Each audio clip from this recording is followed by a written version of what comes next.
Verse 9, thus God, the Most High, had taken away the cattle of your father and given them to me.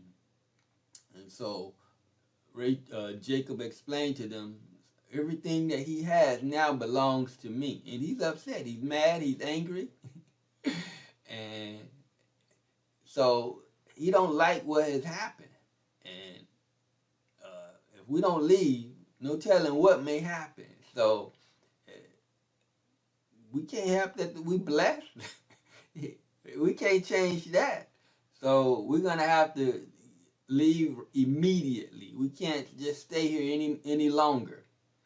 Verse 10, and it came to pass at the time that the cattle conceived, that I lift up my eyes and saw in a dream, and behold, the rams which leaped upon the cattle were ring-starred, speckled, and grizzled.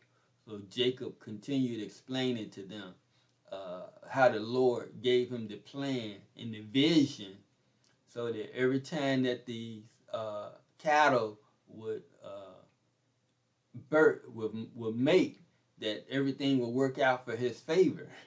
And so the Lord gave him wisdom, knowledge, and understanding in all things, so that everything that he touched, he would be blessed.